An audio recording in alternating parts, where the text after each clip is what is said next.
Next practice set में हम लोग देखते हैं। पहला प्रश्न है, नीतिसार राजनीति पर एक प्रारंभिक पुस्तक किसके द्वारा लिखी गई थी? कौटिल्य, कामंदक, चरक या इनमें से कोई भी नहीं। तो जो चरक हैं वो चिकित्सा से रिलेटेड थे, तो वो तो वैसे नहीं होंगे, क्योंकि नीतिसार है तो दो ही लोग हुए, एक तो कौटिल्य या तो कामंदक। कामंदक जो थे वो कनिष्क के समय में राजकवि और दार्शनिक थे। तो ये जो नीतिसार बुक है राजनीति पर, ये कामंदक द्वारा लिखी गई है। अगला प्रश्न है कि 5वीं शताब्दी ईसा पूर्व मालविका अग्निमित्रम नाटक किसके द्वारा लिखा गया था? पिंगल, कालिदास, हरिसेन या भवभूति। तो इसका सबको पता है कि इसको कालिदास जी ने लिखा था। ठीक है, अगले प्रश्न की तरफ चलते हैं कि गुप्त काल की पुस्तक नवनीतकम किससे संबंधित है? धातु विज्ञान, गणित, ज्योतिष शास्त्र या चिकित्सा। तो ये जो पुस्तक है वो गुप्त काल में लिखी गई और चिकित्सा से संबंधित है, और ये आयुर्वेद ग्रंथ है जिसमें दवा के बारे में लिखा गया कि किस रोग के लिए कौन सी दवा हो। ठीक है, जो आयुर्वेद की है। अगला है सूची में मिलान करना है। जो बाणभट्ट है, बाणभट्ट किसके द्वारा लिखी गई है? तो बाणभट्ट लिखी गई है हर्षचरित, बाणभट्ट ने लिखा है। इसाक दत्त ने जो देवी चंद्रगुप्त है वो लिखा है। कालिदास ने क्या लिखा है? मेघदूत लिखा है। और भास लिखा है चारू दत्त ने। तो इसमें अगर आपको ये पता है कालिदास मेघदूत, तो देखिए सी का केवल एक ही 4 है, तो इससे भी सही हो जा रहा है। अगर बाणभट्ट से हर्षचरित, तो ये ऐसे भी सही हो जा रहा है। अगर विशाखदत्त देवी चंद्रगुप्त, तो इससे भी सही हो जा रहा है। अगर भास चारुदत्त, तो इससे भी सही हो जा रहा है। तो सही ऑप्शन होगा 3rd। अगला प्रश्न है, बुद्ध चरित्र का लेखक कौन था? हरिसेन, अश्वघोष, वसुमित्र या कालिदास। तो जो अश्वघोष थे, अश्वघोष ही इसके बुद्ध चरित्र के लेखक थे। और अश्वघोष कौन थे? अश्वघोष एक दार्शनिक और कवि थे। ठीक है, अगला प्रश्न क्या है?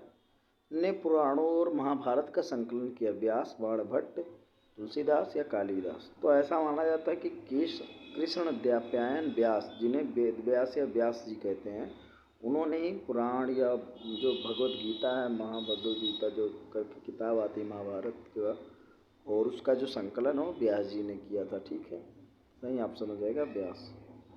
अगला है, कौटिल्य का अर्थशास्त्र निम्नलिखित में से किस पहलू से संबंधित? आर्थिक जीवन, राजनीतिक नीतियाँ, धार्मिक जीवन या सामाजिक जीवन। तो जो कौटिल्य का अर्थशास्त्र था वो था तो अर्थशास्त्र के ऊपर, लेकिन वो जो राजनीतिक नीतियाँ थी उस पर ज़्यादा डिपेंडेंट था, ना कि आर्थिक जीवन पे। ठीक है, तो वो राजनीतिक नीतियों को ध्यान में रख करके वो अर्थशास्त्र लिखा गया। तो सही होगा राजनीतिक नीतियाँ। अगला प्रश्न है, प्लिनी की प्रसिद्ध कृति क्या है? तो प्लिनी जो है वो कृति लिखी, उसका नाम आपको पता होना चाहिए, और ये एक इतिहासकार थे। इनकी कौन सी है? सीयू की नेचुरल हिस्टोरिया, पेरिपल ऑफ एपिरियंसी या इंडिका।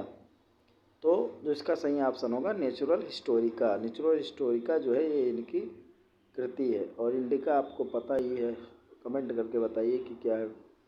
अगला प्रश्न है, कौटिल्य के अर्थशास्त्र में प्रयुक्त उपवास शब्दावली निम्नलिखित में से किस ओर संकेत करती है? तो कौटिल्य ने अपना जो अर्थशास्त्र लिखा उसमें एक शब्दावली उपवास का उपयोग किया। तो उपवास किसके लिए कहा गया है?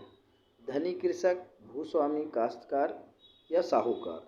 तो अब अगर आप इसमें ध्यान से देखें तो वो उपवास माने किसी को भोजन ना मिले और वो व्रत रहे। तो कि जो धनी कृषक है क्या वो व्रत रहेंगे? आप सोचिए, वो उपवास रखेंगे? नहीं रखेंगे। जो भूस्वामी है जिसके पास बहुत सारा ज़मीन है, जायदाद है, आपने देखा उनको उपवास करते हुए? नहीं। काश्तकार यानी कि जो किसान लोग हैं वही क्या करेंगे? उपवास करेंगे। साहूकार भी नहीं करेगा। तो सही ऑप्शन हो गया काश्तकार। तो कई बार क्या होता है, जो हमारा प्रश्न होता है प्रश्न में ही उत्तर छुपा होता है। अब इसको अगर आप नहीं भी पढ़े हैं कॉमन सेंस लगाएंगे तो आपका ये प्रश्न सॉल्व हो जाएगा। अगला प्रश्न देखते हैं, कौन सा नाटक वत्स राजा और अवंती के राजा की बेटी के बीच एक प्रेम प्रसंग युक्त कथा का वर्णन करता है? मालविका, अग्निमित्र, स्वप्न प्रवास, वादत्तम, मेघदूतम या मृच्छकटिका। तो जो स्वप्न प्रवास वादत्तम है वो राजा अवंती और अवंती के राजा की बेटी के बीच में प्रसंगयुक्त कथा का उसमें वर्णन किया गया है। तो आज के लिए बस इतना ही। धन्यवाद।